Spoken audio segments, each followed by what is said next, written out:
he will today deliberate upon Vishishta Dvaita Vedanta Sri Ramanujacharya.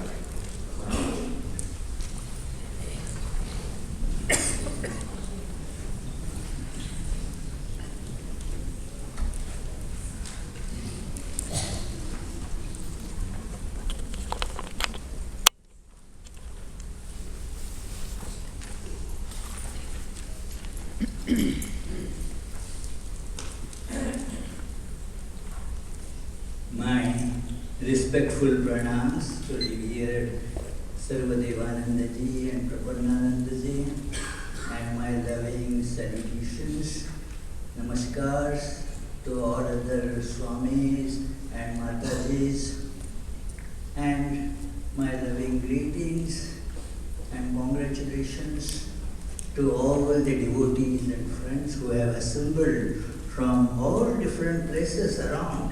It's amazing.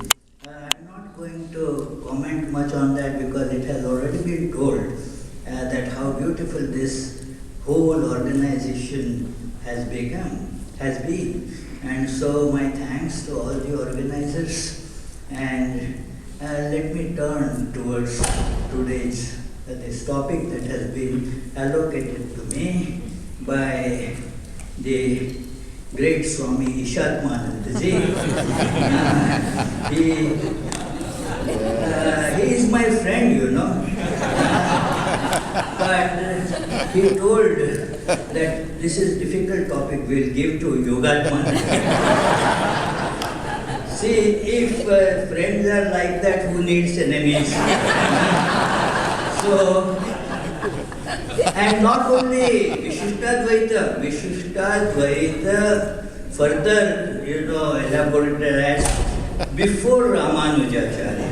Now imagine what a difficult topic it will be. I am not a student much of Vishishtadvaita philosophy or Vedanta, but then he likes to throw curveballs at me. And I said, okay, you are throwing curveballs to me, I will try to score a home run on that curveball.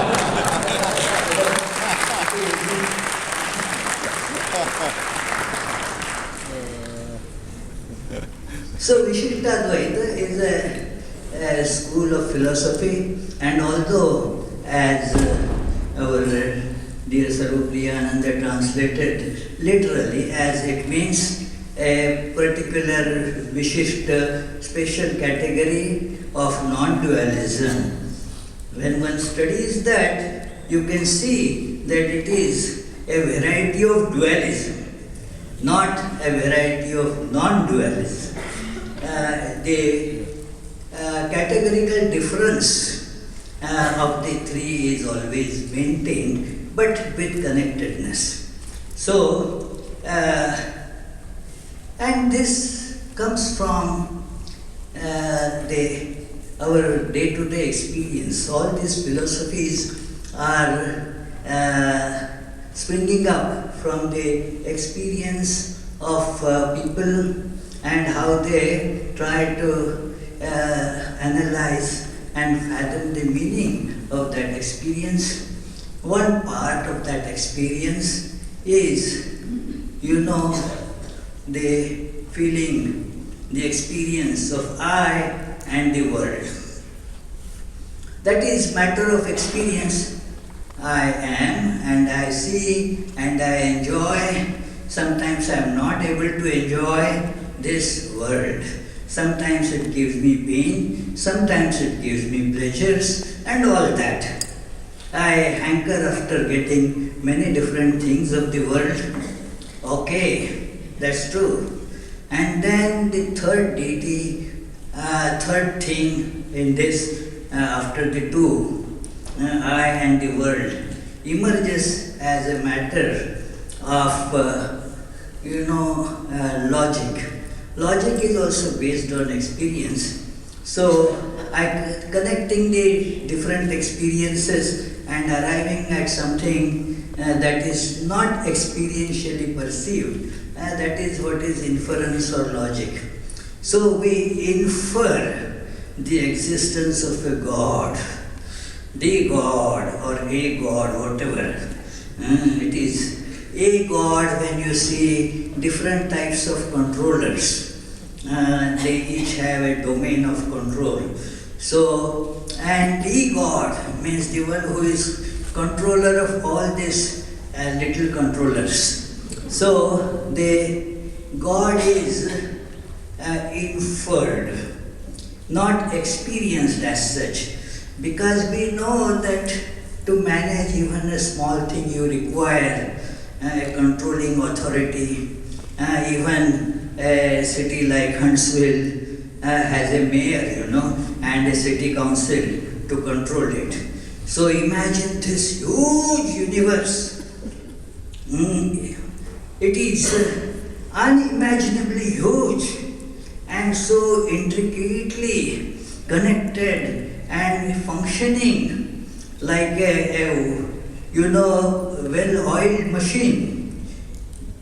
Then there must be some controller behind it. And that controller therefore is called God. And then begins the search for connecting to that experiencer. And one very common way of doing it is what is called Vishishtadvaita, that it is to feel that, to love that, to find out the ways of meeting that, but never becoming that. It is never becoming that. That is the important aspect of this system. That, for example, you have some work to be gotten done from the governor of Alabama. So you try to find out the ways to meet that governor, connect to some people who know the governor, and through that you manage to get your demands placed before the governor. And that's it. Yeah, you don't become governor by that. So you may become governor by other means, and then you regret that. Why did you do that? But that is with all human experiences, isn't it? That it is, we go for some enjoyment and then regret, why did I go for it ever? So it is, but we never become that. So that is the idea in this. You connect, you relate, and thus it is that the different ways of this connecting to God has been many times narrated here, so I won't spend time in repeating it.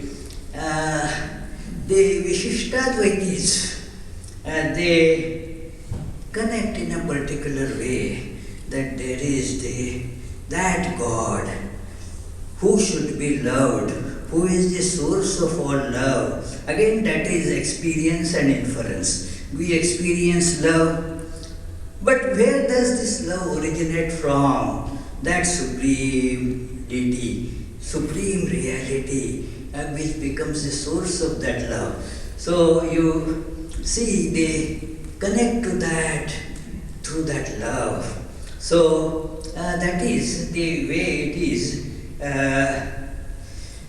Although Ramanujacharya gave an organized form to it, the thing existed eternally before that, because it is one way that human beings have been trying to relate to God. So just as, somebody discovered the word rose, does it mean the roses did not exist before that? The roses existed, somebody gave them the name rose. So therefore it is said that it is as fragrant by any other name also. So the same reality, same way of expression was there before that, and there were, mostly that record is more preserved in the South Indian Tamil tradition. I don't know of any other Vishishtadvaita follower in North India that preceded Ramanuja. If you know, please enlighten me on that. So, but all of them, they came up in South India, mostly called Arwars. Bodhayana Bhakti Ramanuja discovered in Kashmir. Based on that, he wrote some verses. Yeah, Bodhayana, who knows, whether, because Swami Vivekananda says, thank you. Yeah. He is a really great scholar, or Tattvamayānanji. But Bodhayana also gets referred to in various later bhashyas. Swami Vivekananda wrote in one of his letters that he tried to find out that Bodhayana's commentary, but in no place could he find. Ramanuja made quotes from them. Huh? Ramanuja quotes from Bodhayana. Yes, he quotes, he quotes. Yeah, Bodhayana is. This is the basis of his verses. Yeah. So that is true. And he was from Kashmir. But so that, but nobody knows that Bodhayana commentary as such now. Nobody finds it. So, but thank you very much for this information. Yeah. So, the school of Vishishtadvaita, the principal philosophical idea is unity in diversity. Unity is there, but it is not at the cost of diversity. The parts are real, and the whole is made of that part. If there are no parts, the whole also would not be there. So it is like your chair has various parts. If the parts are not there, will you be able to sit on those chairs? Will you sit on the chair whose parts are unreal but the chair is real? You will certainly hesitate to do that. So it is. The parts are also automatically become real if the whole is real. So that is the idea. These three philosophies are like that, non-duality takes up one idea, and then the duality. It is also what is called science. Science is duality. The knower and the known is that distinction is kept intact even after Heisenberg found that term, that participator, not knower but participator. But you call it participator, that you still remain distinct from that. So the very nature of physical science is like that duality. So actually, as has been referred to earlier also, that all these three philosophies, they are really not dual or non-dual or qualified non-dual.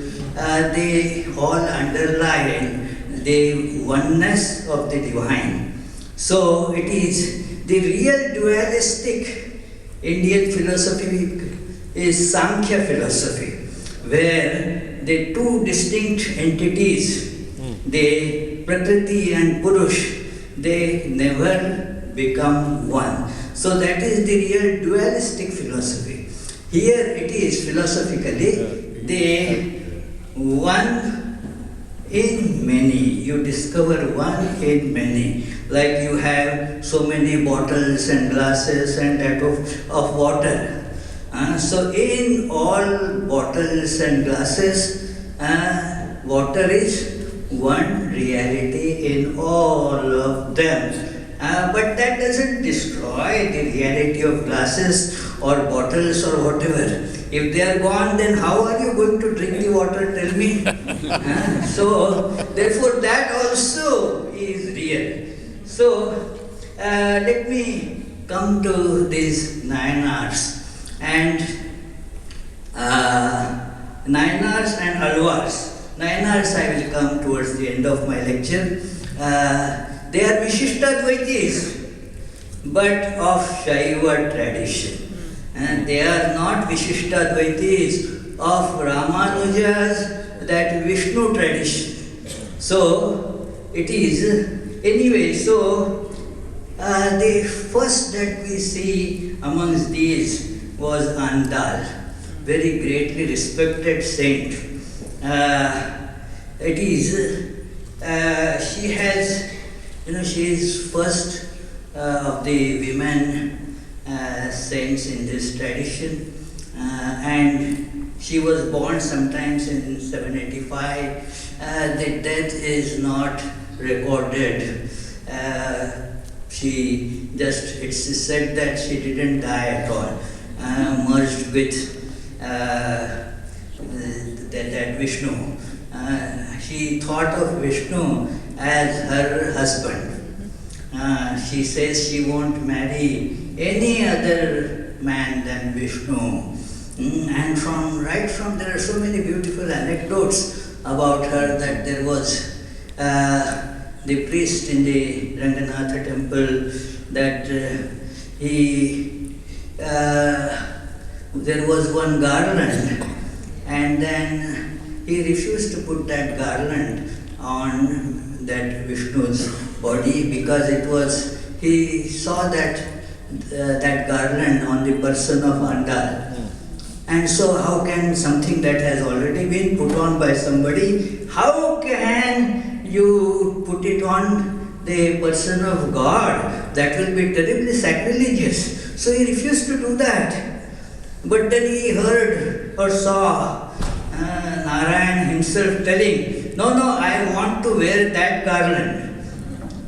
And so that is how everybody started there looking upon Andal with great respect.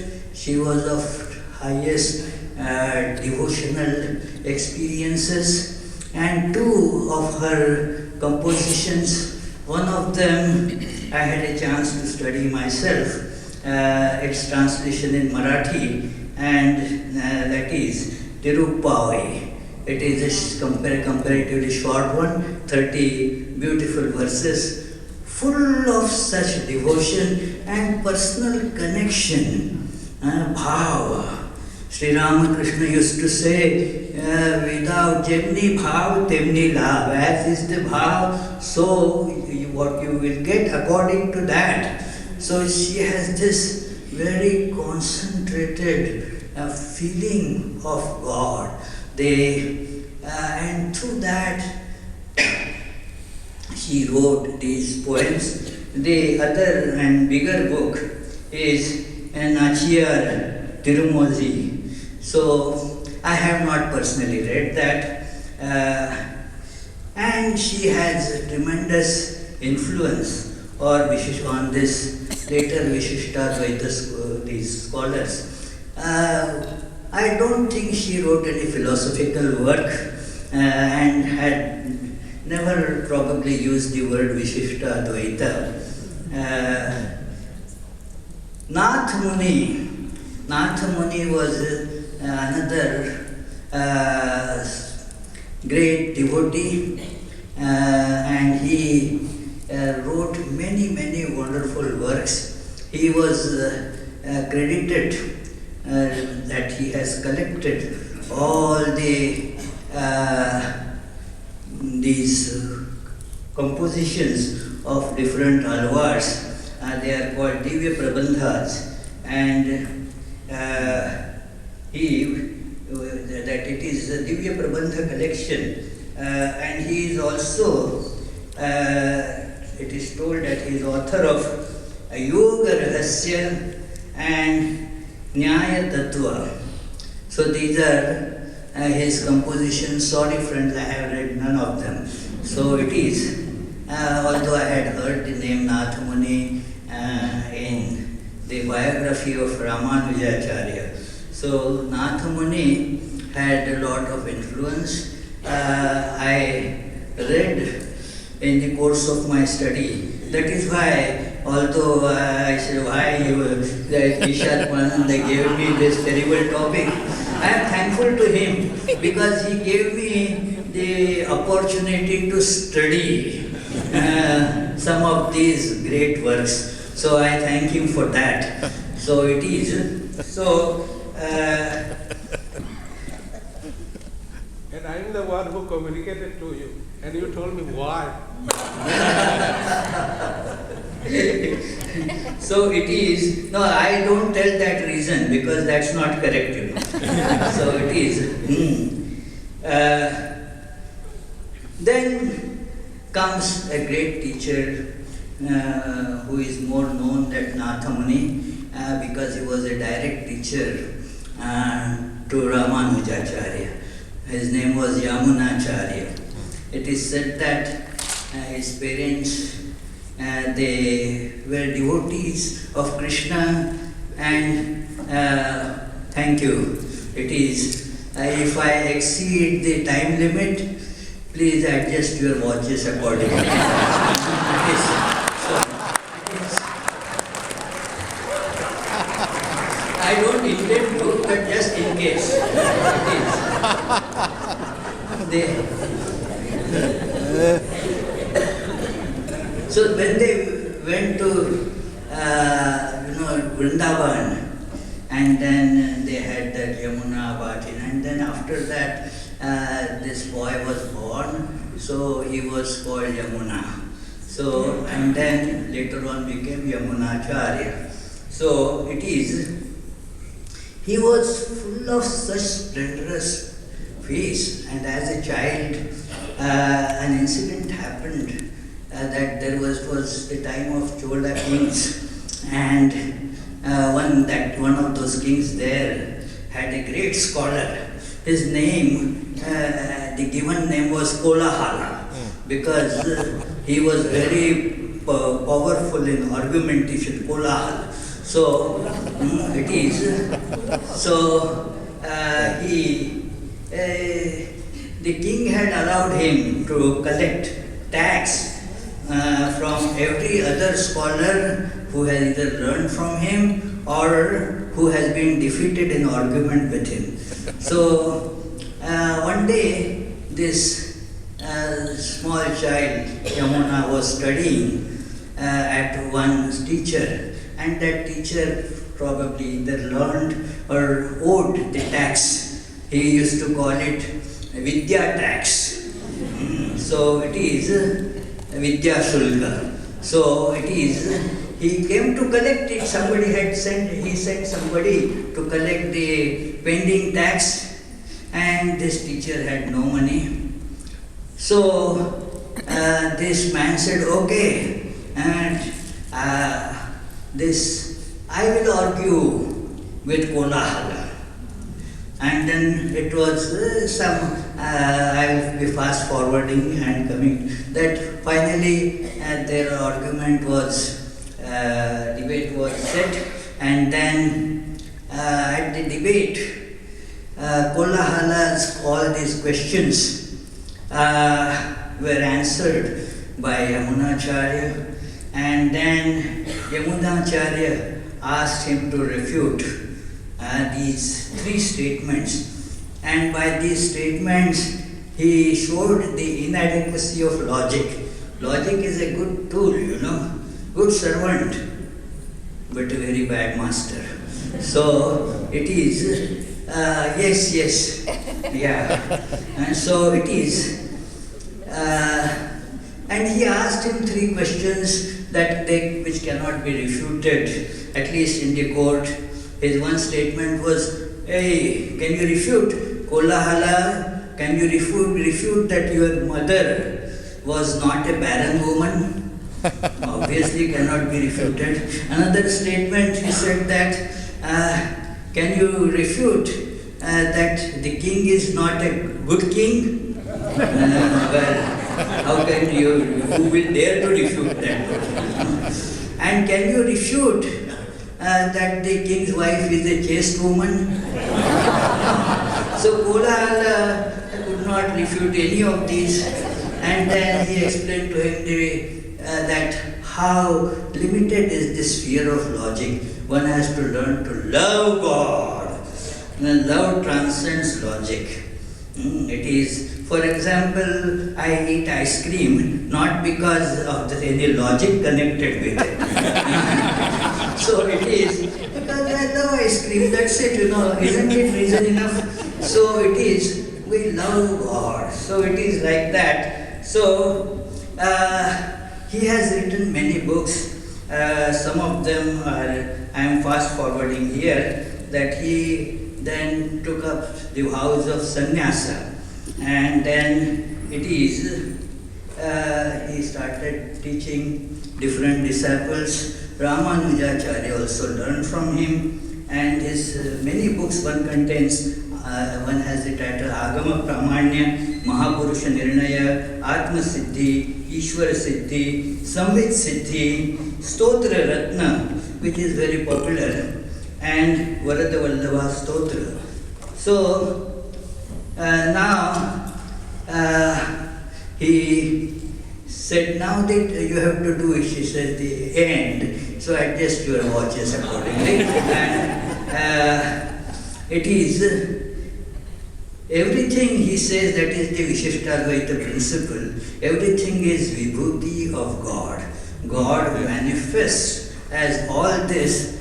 In Advaita, you said these manifestations are changing and therefore unreal. Vishishtadvaitis don't say that. The manifestations are also real. So then it is, the salvation can be only attained by the service of humanity. That's a very important point there, that they were serving humanity, and that is, they therefore were instrumental in breaking down the caste barriers and letting everybody become devotees.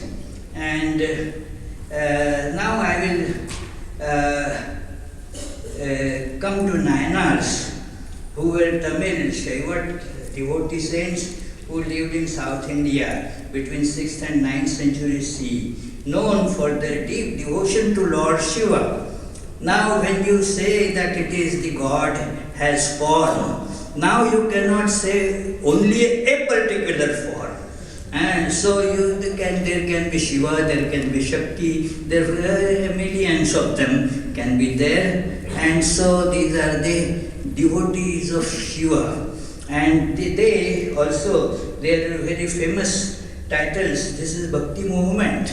All of them are Bhakti movements. And this Bhakti movement, their main book is like Tirumural and Periya Purana.